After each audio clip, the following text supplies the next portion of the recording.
Selina, Tom Hitchcock, how are you? I'm well, thank you. How are you I today? can't complain. We've had technical difficulties, but just off camera, you showed me something which represents your life right now. Do you want to share it?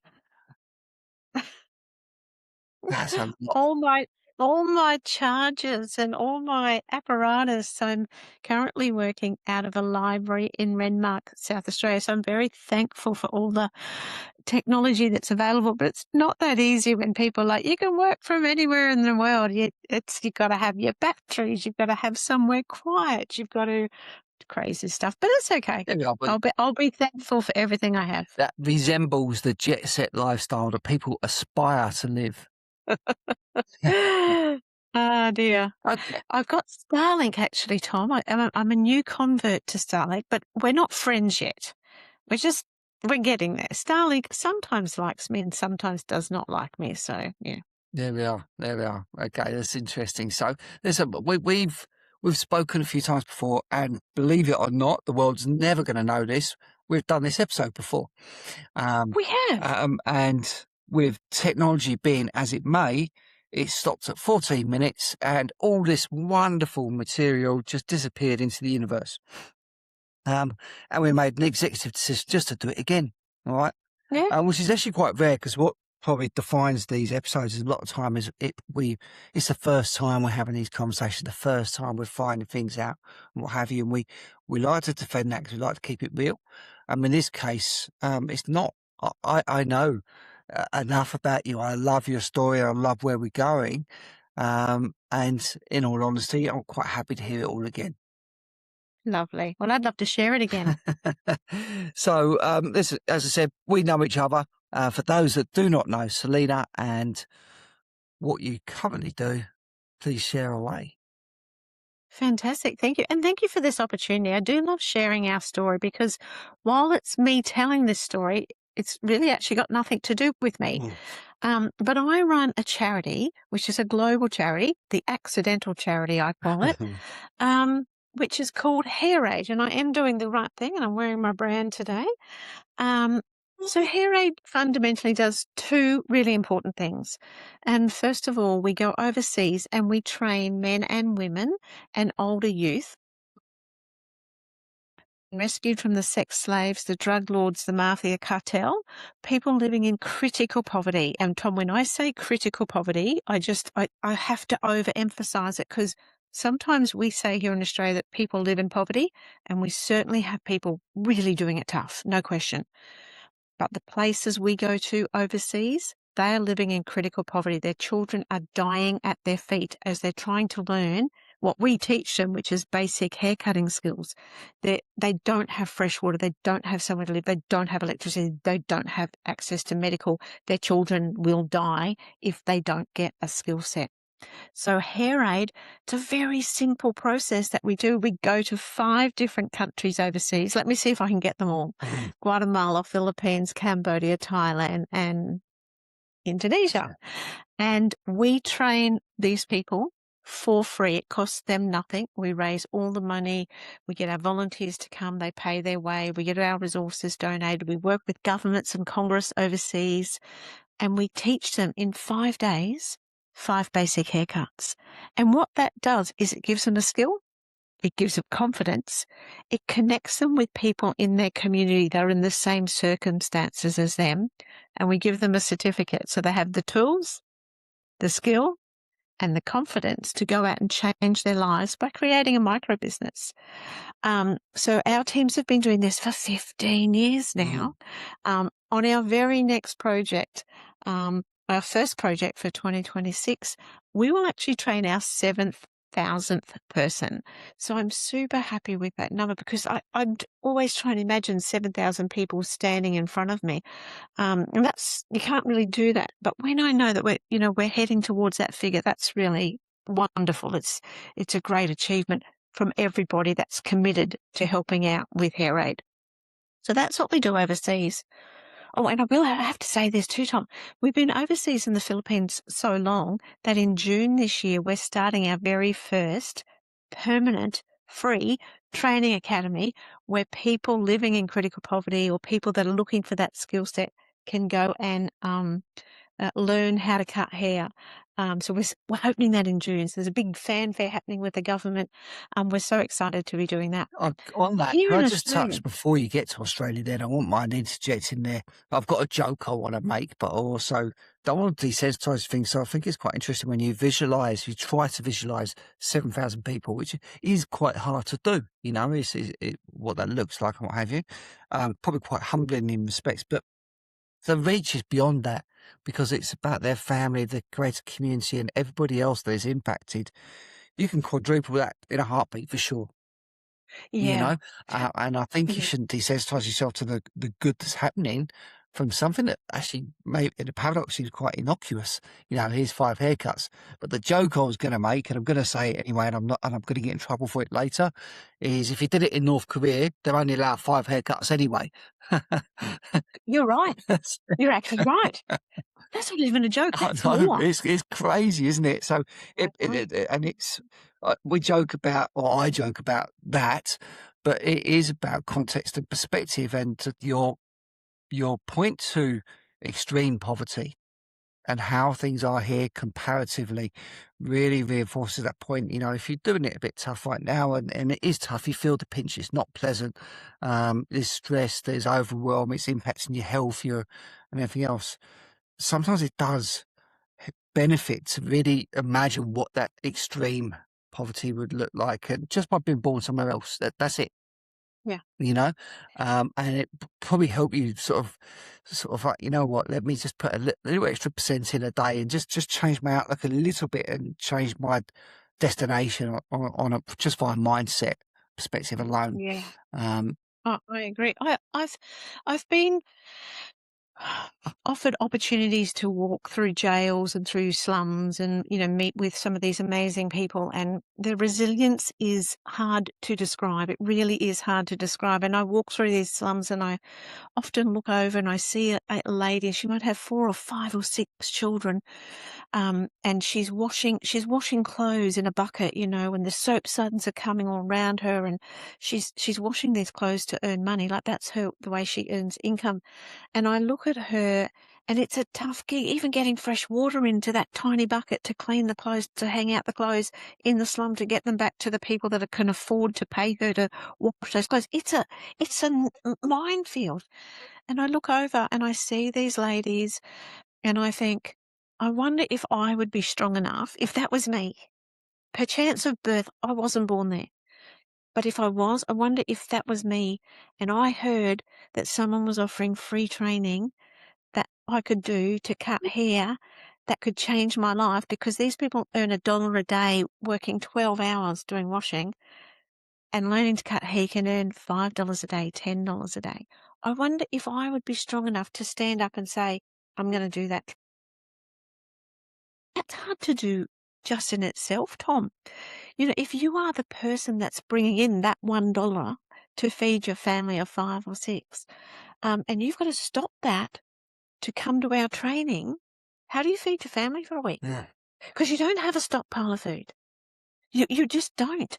And what if your children are sick? Or what if you've got a job 1 day a week that's paid, and you have to stop that? You could lose that job to come to the training. There's lots of things behind that. But I often, I've often looked into slum communities, and I've looked over, and maybe even a gentleman that's trying to weld together a motorbike to earn some money for his family. And I think, if I was strong enough, would I be strong enough if someone came through and said, come and join my training? We'll give you all this, but there's a huge sacrifice even for them to attend the training. So, yeah, there's a lot behind everything, actually, Tom. Yeah, I think so, and I think I didn't want to skip over those points because I think they're super valid, and I think someone somewhere listening to this when it's live needs to hear this. Yeah. We won't know who they are. They'll go off and do what they do, but that's the value of having something that's evergreen. And just by hearing those words, it's like, you know what, it could be a lot worse. Could I do this? Could I do that? It's, so the work you do is fantastic. But anyway, here we are. We're in Australia today. I'm in Sydney. You're in Adelaide. And tell us what you do here. Right. So here in Australia, we do an initiative called Hair Aid Community Cuts. Now, I always think that's a little bit of fun because the acronym for that is HACS, but it's where we give free haircuts, and probably that's the worst acronym you could ever do for free haircuts, right? A hack haircut. But Hair Aid Community Cuts was established because we were doing all this amazing work overseas, and we get invited to the biggest hair and beauty expo in Australia every year. They gift us a free stand, and if anyone doesn't know that, that's worth about $15,000. But they gift that to us for us to go and share what we do at Hair Aid. And I was there one day, and there was all these wonderful hairdressers coming over to me and going, "Yeah, it's great what you do overseas, Selina, but what about here?" And, I would do a little internal eye roll thinking, you don't understand, like there's people living in critical poverty and we're going over there. But then I went, oh my goodness, you know what? I've got this amazing group of passionate people that want to help here. And when I sat back and thought about it, I'm like, can hairdressers help in their community? And of course they can, because we've got And, a haircut is a luxury, mostly. It is a luxury. Maybe even if you're a family and you've got 3 kids and need them even to go back to school, for back to school haircuts at the beginning of the year, you're talking like, here's $250 out of my back pocket, things like that. It's a lot of money, particularly now, after COVID, there's just huge amounts. So I came up with this concept of Hair Aid Community Cuts. And, well, that's grown a little bit, Tom, let me tell Yeah. you. It started on the Gold Coast at a wonderful location called Angel's Kitchen, where they give free meals and food and, like takeaway food for those in need and clothing and other things. And our little team rocked on and we thought, can we give haircuts? That's grown to about 100 locations throughout Australia now. And it's where hairdressers in their own community, every 6 weeks, they go along for 2 hours and they just cut hair. They don't do anything else. They don't colour hair. They don't blow dry. They don't do anything. They just cut hair. And that's a remarkable gift to so many. It provides dignity and respect because, look, I'm not a hairdresser, by the way. That's a whole nother story, Tom. But if anyone's looking at my hair right now, that's proof in itself, right? Well, you don't cut your own hair, do you? No, no, I do not. Do you? I'm just Actually, I asking for a do friend. cut my own hair, but hairdressers don't cut their own hair. So that your hair No. looks lovely, by the way. But if it was terrible, it wouldn't necessarily mean you're not a hairdresser. But you know yourself when you walk into your hairdresser and you've had your hair done, you walk out with your back straighter, your shoulders back. You might like have a little sneaky glance in the window to see what you look like, but you feel confident.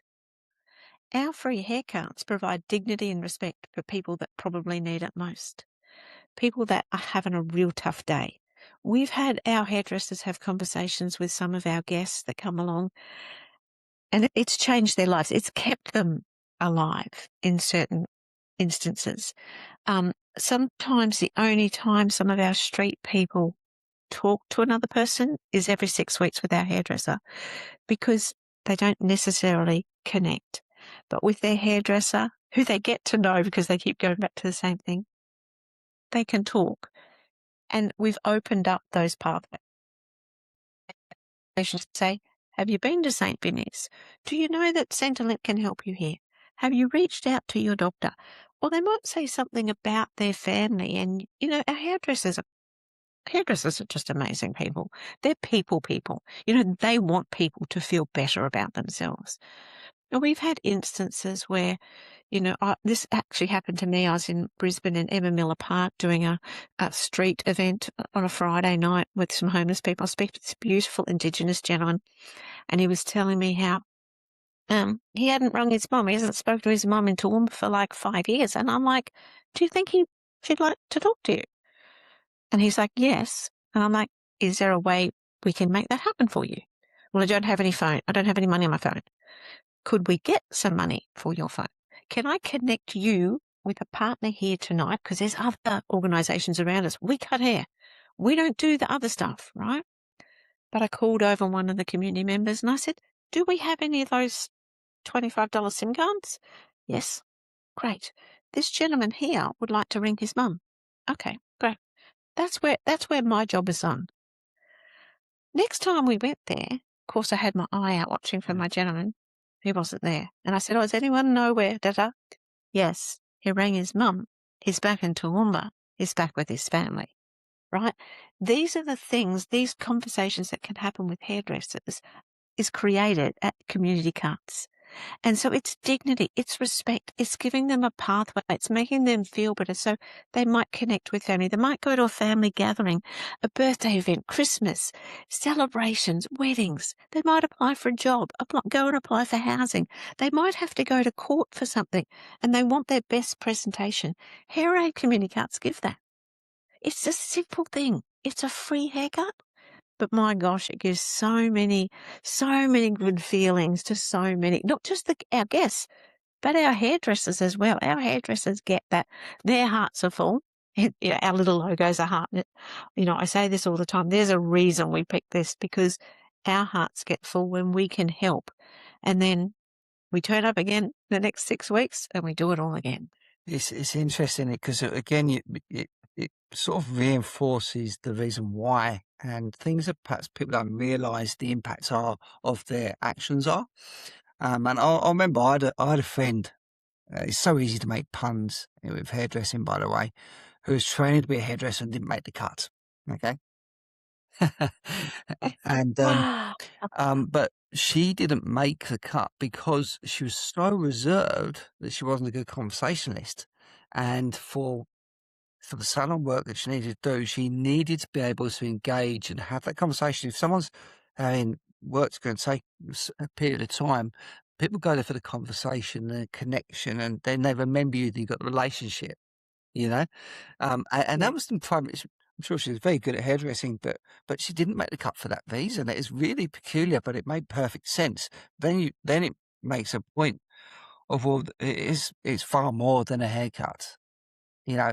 It is, and that's in a world of opulence, Yes, yeah. And when I first started realizing that a haircut is a luxury, it even changed my perspective of what we were doing. And now through our 100 locations in Australia and our 650 hairdressers that help us run those locations, volunteers, everyone in here is a volunteer, everybody, myself included. We gift anywhere between 15 and 20,000 haircuts a year. So there's a lot of life-changing moments in a year for us. And the sad thing is we are at capacity. We are at capacity. So we've got volunteers that help run things. I do all the admin stuff behind the scenes. We've got some admin volunteers.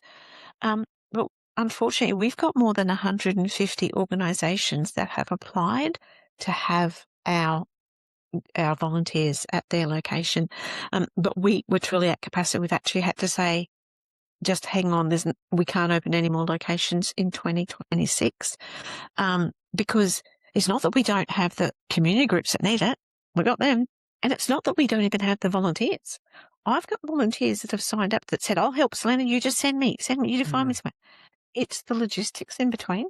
Yeah. It's doing the scan, it's contacting the community groups, it's seeing what time they need us there to see whether it fits the volunteers' rosters time. It's making sure we've got insurance coverage. It's making sure everyone's trained. We've had induction. They get T-shirts. Then we've got to go and put it on our system. We've got to change our webpage. We've got to get IT people, because we're not IT people to help us out with we have a little bit of automation behind the scenes now, and we've got to get the volunteers on that, the community people on that, and then send out SMS messages. It's a lot of stuff. We're at capacity. So we've got more than 150 organisations that have said, please come and help us. And I'm saddened, but just this week on our webpage, we've actually had to applications at the moment.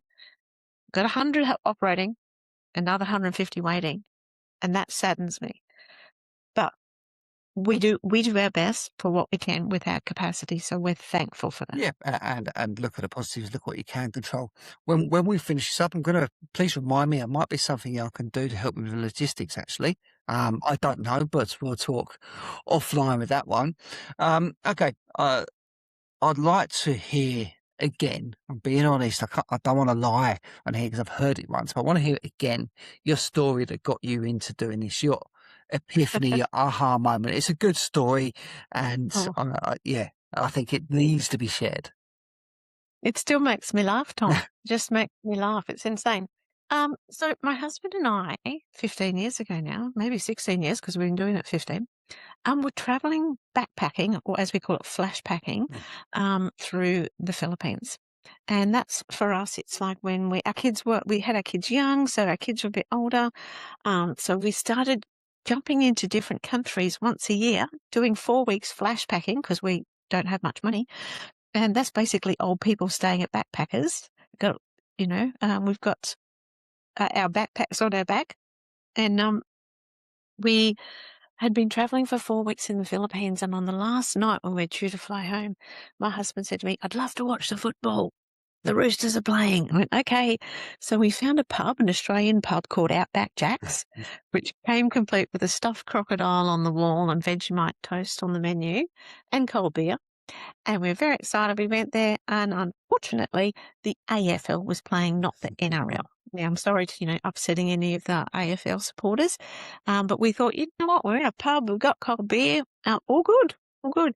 So we sat down and, having a chat between each other. And then these two lovely ladies walked in.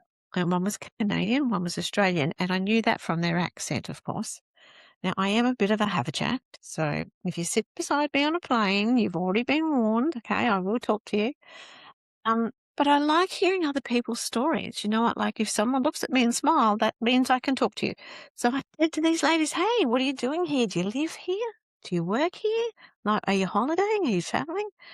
And the Canadian, again by the accent, said to me, "No, I'm actually an academic. I teach here at university." And I said, "So am I, because I'm not a hairdresser. In my profession, I'm a university lecturer. Then I teach business, entrepreneurship, innovation, and creativity, and a little bit of law." That's a big mix, isn't it? And so we had this lovely chat. It was amazing to even meet some. And the Australian said, I said to her, "What do you do here?" She said, "Well, I work for an organisation that collects the children that have been left in the street by their parents." And I said, why do they leave their children in the street? And they said, "Because they can't afford to feed them. They're too poor.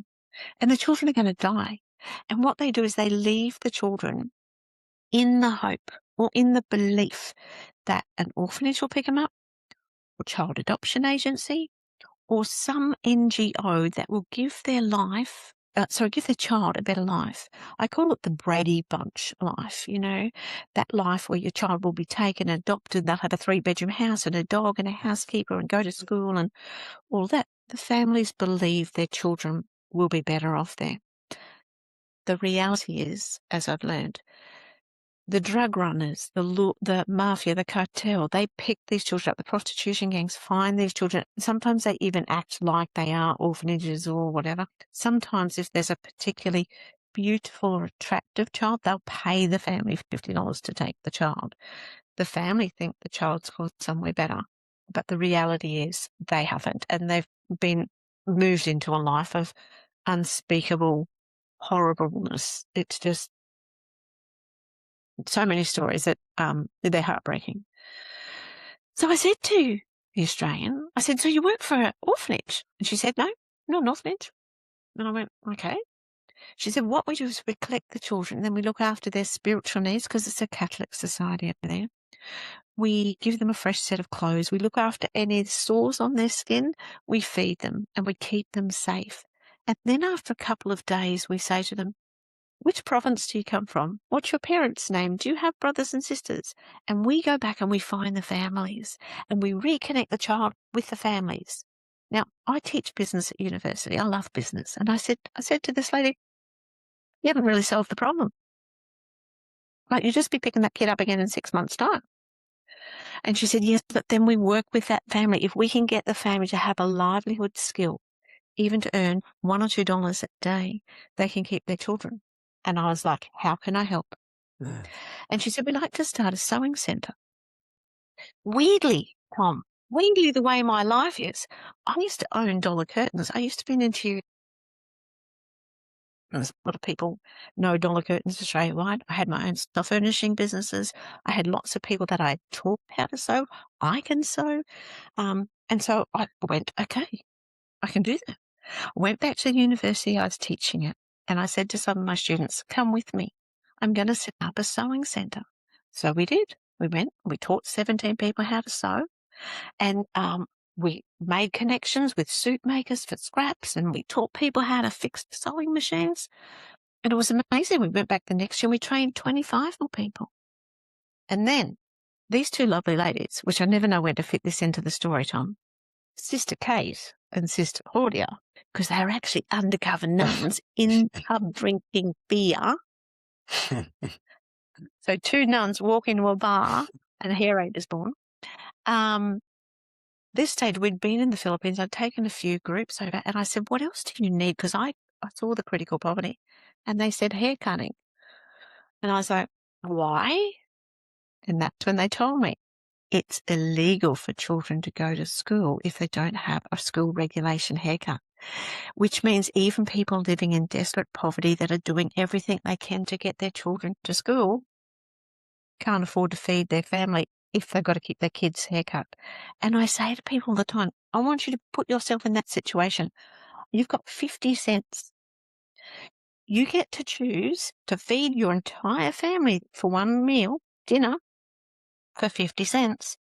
Or you get your kids' haircut so they can stay in school. What do you choose? What would you choose, Tom? Oh, well, you'd feed the kids, wouldn't you? Because you have to keep feeding them, don't you? But it's the wrong choice. They don't. They don't feed the family. They get the haircut because they know education is the saviour for them. And then the family goes hungry and the children die. It's terrible. Now, my business brain went, I love this model. Everybody's hair keeps growing. They need a haircut all the time. You can use barter. You can cut hair for vegetables or rice. You can cut hair and barter for transportation. And I went, great, except I'm not a hairdresser. That doesn't stop me. I came back to Australia. I did put some PR stuff in the newspaper. I did some radio interviews. I started getting out there, rattling the cans to the hairdressers. And hairdressers said, yes, we want to help you. Lovely. So the first project, went back to Sister Kate and Sister Claudia, and I think we trained about 20 people in hair cutting. Next time we went back, we trained about 80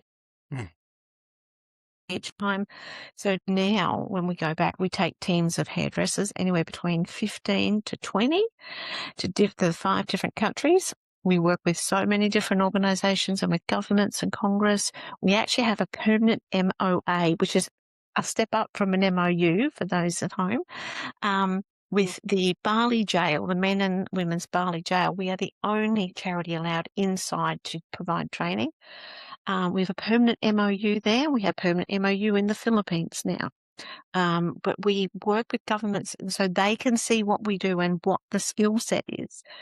And the great thing, as I said, we're starting this permanent training academy in the Philippines.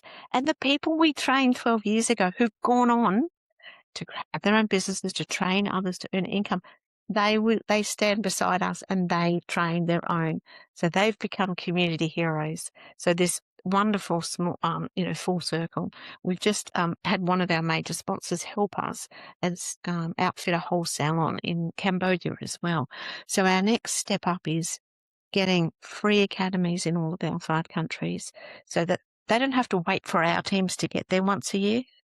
It can be done by themselves, for themselves, and creating many more opportunities. I love it. Fantastic. And you're still in contact with the 2 sisters? Well, they're still in the pub. Yes. Yes, but we don't drink beer anymore. We go to Starbucks and we have iced coffee. The funny thing, though, like the Australians, so Sister Kate said to me while we were there, because, we're having this conversation and she's telling us all this. And then I was like, that's amazing. I'd love to help you. And she said, I'm just letting you know we're actually nuns. And I'm like, okay, that makes no difference to me. And she's like, whatever you do, Selina, don't tell anyone we were in a pub drinking beer. Of course, she knows, they both know that I've told this story many, many times over. But, like, it's just that meeting, that, how did that happen, Tom? Like, how did it happen that we ended up there? How did it happen that one of them was an academic like me and taught the same subjects? How did it happen? But obviously needed to be there in that place in time to create Hair Aid. So it sounds like the beginning of a joke. Two nuns walk into a bar. But from that, we've created a global charity. We are the biggest global charity in the hair and beauty industry in the world. There we are. And we've won lots of awards. We've won Social Enterprise of the World from Geneva. I got Citizen of the Year this year too, Tom. Congratulations.